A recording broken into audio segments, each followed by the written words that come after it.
11 class. हमने कल periodic table शुरू किया है। आप में से किसी का मुझे ग्रुप में भी नोट्स का कॉपी नहीं आ रहा है, आप नोट्स नहीं बनाएंगे तो हम पढ़ाई कैसे करेंगे। आप जानते हैं आपका सब्जेक्ट टेकिंग ईयर है ये, आपको सब्जेक्ट लेना है तो आपको नोट्स बनाना पड़ेगा, नहीं तो आप मुसीबत में आ जाएंगे, मुझे पता ही नहीं चलेगा आप क्या पढ़ रहे हैं। तो प्लीज नोट्स बनाइए। चलिए आगे आते हैं। आज आवर्त सारणी पढ़ रहे थे हम। कल मैंने आपको मेंडलीव की आवर्त सारणी के आवर्त के बारे में बता दिया था। आज हम बात करेंगे वर्ग की। मेंडलीव की आवर्त सारणी में कुल 9 ऊर्ध्वाधर, मेंडलीव की आवर्त सारणी में 8 थे। मेंडलीव की आवर्त सारणी में कुल 8 ऊर्ध्वाधर खाने हैं जिन्हें हम वर्ग कहते हैं। 1 से 7 तक के वर्गों को 2 वर्ग में बांटा गया है। फर्स्ट का ए, बी, सेकेंड का ए और बी। और 8वें वर्ग में त्रिक नियम के आधार पर 3 तत्व रखे गए हैं। मेंडलीव के बाद जब अक्रिय गैसों की खोज हुई तो एक नया वर्ग जोड़ा गया और उस वर्ग में शून्य वर्ग के तत्व अर्थात इनर्ट गैसें रखी गई हैं। तो मेंडलीव की आवर्त सारणी में 9 ऊर्ध्वाधर खानों को वर्ग कहते हैं और उन 9 में से 8 तक 8वां वर्ग त्रिक नियम है, 1 से 7 तक 2 वर्गों में बंट गए हैं।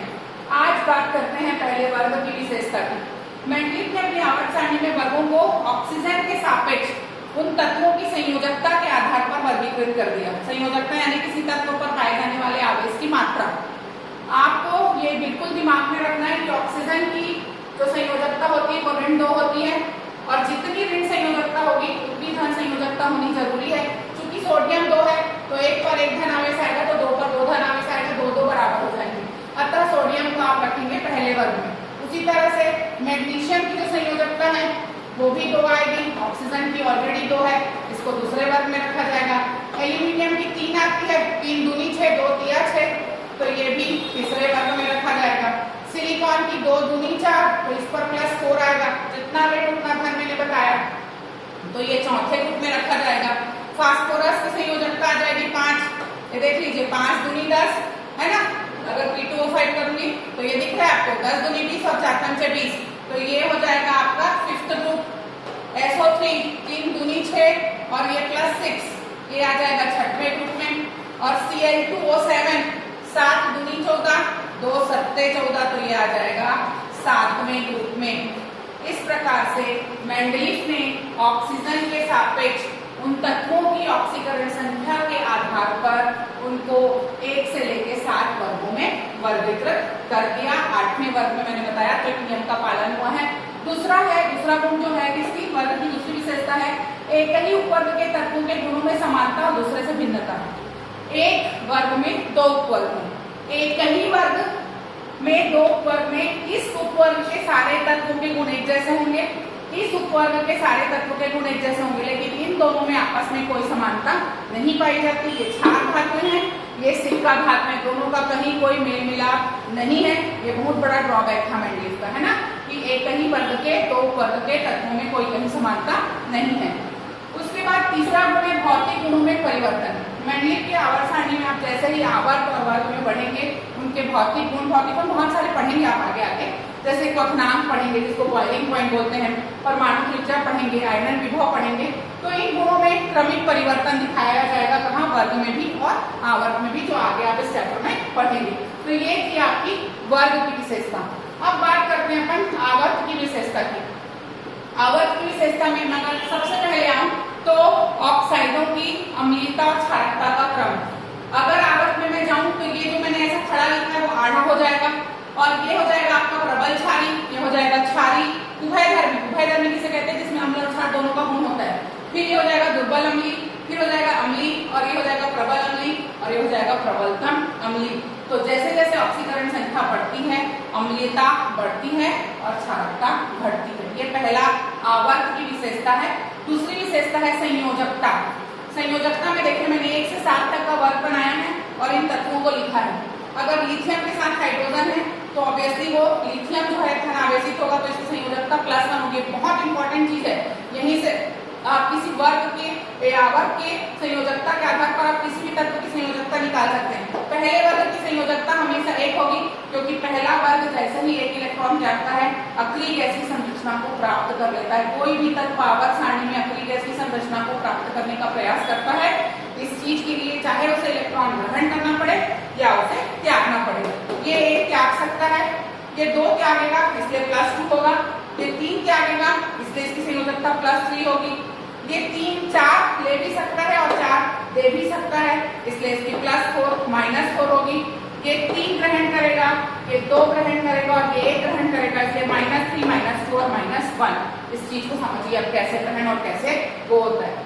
मान लो मैं बात करूं कि सोडियम में है 11 इलेक्ट्रॉन और अष्टक नियम के आधार पर 2 और 8 पर 1 हो रहा है, ठीक है, और नियॉन में होते हैं 10 इलेक्ट्रॉन, अष्टक नियम के आधार पर 2 और 8 है। अब इसको अपना अगला कोर्स पूर्ण करने के लिए 8 इलेक्ट्रॉन चाहिए। 7 ग्रहण करना मुश्किल है, 1 त्यागना आसान है, इसलिए ये 1 त्याग के अक्रिय गैस की संरचना को प्राप्त करेगा। जैसे ही आप यहाँ तक पहुंचेंगे ये 2 8 और 7 हो जाते हैं, अर्थात 1 ग्रहण करना आसान हो जाता है इसलिए माइनस में दिखाते हैं। तो जितना आसान त्यागना होगा उस हिसाब से वो धन आवेश बनाएंगे और जितना आसान ग्रहण करना होगा उस हिसाब से वो ऋण आवेश बनाते हैं। तीसरी जो विशेषता है जिसकी आवर्त की वो है विकर्ण संबंध। ये देखिए 4 ग्रुप बने, first, second, third and fourth. पहले में lithium, sodium, beryllium, magnesium, boron, aluminium और कार्बन और सिलिकॉन। पहले वर्ग के पहले तत्व का दूसरे वर्ग के दूसरे तत्व से, ये देखो ऐसा डायगोनल, गुणों में समानता उस तत्व का विकर्ण संबंध कहलाता है। पहले वर्ग के पहले तत्व का दूसरे वर्ग के दूसरे तत्व से गुणों में समानता विकर्ण संबंध कहलाता है। ये हुई वर्ग और आवर्त की विशेषता। प्लीज आप पढ़िए, बुक लीजिए, पढ़ाई करिए, मुझे कॉपी में नोट्स बना के भेजिए। आपका होमवर्क है मेंडलीव की आवर्त सारणी की जो दोष है वो मुझे आप बताएंगे। गुण मैं आपको अभी बता रही हूँ। सबसे पहला गुण था मेंडलीव की आवर्त सारणी का तत्वों के अध्ययन में सहायक। आप कोई भी तत्व कहीं भी सिचुएटेड कर दीजिए, किसी भी वर्ग के एक तत्व की जानकारी है तो उस वर्ग के अन्य तत्वों की आपको जानकारी हो जाएगी। किसी आवर्त के एक तत्व की जानकारी है तो उस आवर्त के अन्य तत्वों के गुणों की जानकारी हो जाएगी। अतः मेंडलीव की जो आवर्त सारणी है वो तत्वों के अध्ययन में सहायक है, नए तत्वों की खोज में सहायक है। मेंडलीव ने अपनी आवर्त सारणी में, ये 10th में पढ़ा है आपने, कुछ स्थान खाली छोड़ दिए थे और बता दिया था कि इस स्थान पर ये तत्व आएंगे और इनके ऐसे गुण होंगे।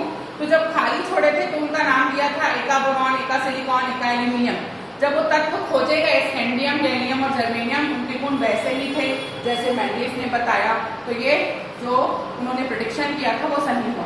तीसरा, संदिग्ध परमाणु भारों को ठीक करने में बेरिलियम की संयोजकता को अगर 3 माना जाए तो बेरिलियम की संयोजकता को 3 मान के हम उसके तुल्यांकी भार से इसको गुणा कर देंगे तो ये 13.5 आएगा और बेरिलियम को कार्बन के ऊपर होना चाहिए जबकि एम नीचे होना चाहिए, जबकि बेरिलियम कार्बन के ऊपर है।